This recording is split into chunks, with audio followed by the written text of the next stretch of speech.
Hello दोस्तों, मैं मंत्री धर्म की थी। आज मैं आया हूँ मोरी गणराज्य की राजधानी के क्षेत्र में उदवलिया नामक गांव में। तो दोस्तों, पाली साहित्य में उदवलिया का नाम उपधौलिया के नाम से आता है। तो ये वही क्षेत्र है जहां पर भगवान बुद्ध के परिनिर्वाण के बाद अंगार स्तूप का निर्माण किया गया मोरी लोगों द्वारा। यहीं पर दोस्तों चंद्रगुप्त का जन्म स्थान भी माना जाता है। तो दोस्तों, यहाँ पर भगवान बुद्ध के समय में एक विशाल स्तूप हुआ करता था, जिसका निर्माण मौर्यों ने कराया था। लेकिन अभी यह स्तूप टूटकर नष्ट हो चुका है, जिसकी ईंटें अभी वर्तमान में देखी जा सकती है। यहाँ पर दोस्तों देख सकते हैं, यह मौर्यकालीन बुद्धकालीन टूटे हुए स्तूप के ईंटों के टुकड़े हैं, जो यहाँ पर चारों तरफ दिख रहे हैं। और इन्हीं टुकड़ों और अवशेषों के ऊपर एक मंदिर का निर्माण किया गया है। दोस्तों, मैं मंदिर के अंदर आ चुका हूँ कि जहाँ पर सम्राट अशोक के स्तंभ स्थापित है, इस स्थान को चिन्हित करने के लिए। लेकिन यह स्तंभ टूटा हुआ है, जैसा कि अन्य जगहों के स्तंभों के साथ दिया गया। तो इस स्तंभ को भी तोड़ा गया और तोड़कर इसे शिवलिंग का रूप दिया गया। लेकिन स्तंभ आज भी हम लोग पहचान सकते हैं। तो दोस्तों, ये देख सकते हैं, यह अशोक स्तंभ है, जिसको साफ साफ दिखने से ये लग रहा है कि इसको तोड़ा गया है और तोड़कर इसको एक शिवलिंग के रूप में इसकी पूजा की जा रही है। और इसके अगल बगल में देखेंगे तो बहुत सारे बुद्ध और बुद्ध के काल की मूर्तियां हैं, इसके चारों तरफ देखने को मिल जाएगी। जैसे यहाँ पर देख सकते हैं, बोधिसत्व की मूर्ति है, महिला बोधिसत्व। और तो दोस्तों, यहाँ पर देख सकते हैं औलिकेश्वर बोधिसत्व की मूर्ति है, और इनके ठीक ऊपर जो है अशोक का जो धम्म चक्र है, और इस धम्म चक्र के ऊपर जैसा कि हम लोग देख रहे हैं, त्रिरत्न स्थापित है, जो बुद्ध धम्म और संघ का को नियम को बताता है। तो दोस्तों, मेरे साथ हरि प्रसाद जी है, जो यहाँ के स्थानीय और बौद्ध उपासक भी है। तो आप इस स्थान के बारे में क्या जानते हैं, थोड़ा सा जानकारी मेरे दर्शकों को दीजिए। ये हम लोग के जन्म से पहले ये मंदिर जो है बना हुआ था।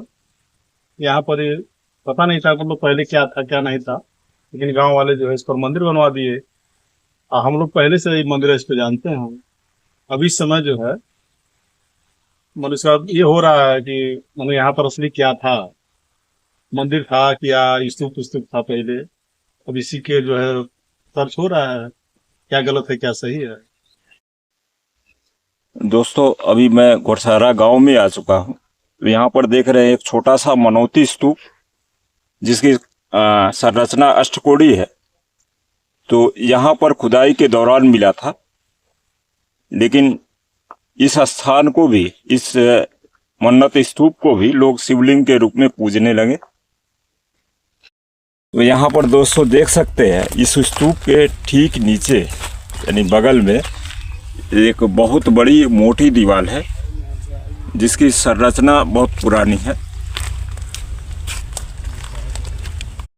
इसी गांव के बगल में घुड़सहरा में ही देख सकते हैं, ये भी एक मोटी स्तूप है, जिसके संरचना नीचे से हम देखने पर पता चलता है कि पूर्णतः अष्टकोणीय है। तो जैसा कि जो हम लोग जानते हैं दोस्तों, भगवान का जो धर्म है वो 8 अंगों वाला धर्म है। तो उसी को सांकेतिक रूप में जब हमारे पुरखों ने मन्नत स्तूप को बनाया, तो उसकी संरचना अष्टकोणीय कर दी, जिससे यह पहचान में आ सके यह मन्नत स्तूप है।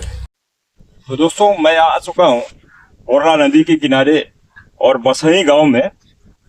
तो यहाँ पर भी ये जो देख रहे हैं ये एक मन्नत स्तूप है और मन्नत स्तूप की संरचना इसकी भी बेसमेंट अष्टकोणीय है, लेकिन स्तूप पता न चल सके इसके लिए इस जगह को, इस स्तूप को काट दिया गया है। और साथ ही साथ यहाँ पर जो देख रहे हैं गोल सी संरचना, तो इस स्तूप का बेसमेंट है जो कि यहाँ के लोगों ने प्लास्टर कराकर यहीं पर लगवा दिया।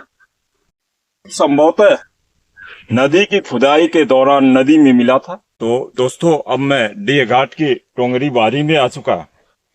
तो यहाँ पर देख रहे हैं कि एक बहुत बड़ा टीला यहाँ पर है, इसके ईंटें ऊपर जो है बिखरी पड़ी हैं। तो दोस्तों मेरे साथ योगेंद्र मौर्य जी हैं जो ग्राम सभा राजधानी के हैं। तो आप एक वरिष्ठ समाज सेवी और पत्रकार हैं। तो आपके बारे में आपसे मैं थोड़ा इस बारे में पूछना चाहूँगा, इस स्थान के बारे में आप क्या जानते हैं? सबसे पहले भंते जी आपको बहुत बहुत धन्यवाद कि आप लोगों ने पिपली वन के क्षेत्र में इस क्षेत्र के ऐतिहासिक धरोहरों को खोजने के लिए आप पहुंचे हैं। सबसे पहले पिपली वन के क्षेत्र में आप सभी का स्वागत है। जैसा कि आप लोग जानते हैं कि हम इस समय जो है गोरखपुर जिले के ब्रह्मपुर विकासखंड के पिपली वन क्षेत्र के डी घाट गांव के टोंगरी बारी में स्थित हैं हम लोग। जैसा कि टोंगरी के बारे में इतिहासकारों ने बताया है, तमाम लोगों ने बताया है कि भगवान बुद्ध के महापरिनिर्वाण के बाद उनके अस्थि कलश को 8 भागों में बांटा गया था, लेकिन पिपली वन के मौर्यों ने समय पर उपस्थित न होने के कारण देरी से पहुंचे, जिसके बाद उन्हें जो है अंगार को ही मिला। तो कुशीनगर से अंगार को लाकर पिपली वन के मौर्यों ने इसी स्थान पर अंगार स्तूप का निर्माण करवाया था, जो वर्तमान में डी घाट के टोंगरी में स्थित है। आज हम लोग यहाँ पर आए हुए हैं और भंते जी भी हमारे साथ हैं।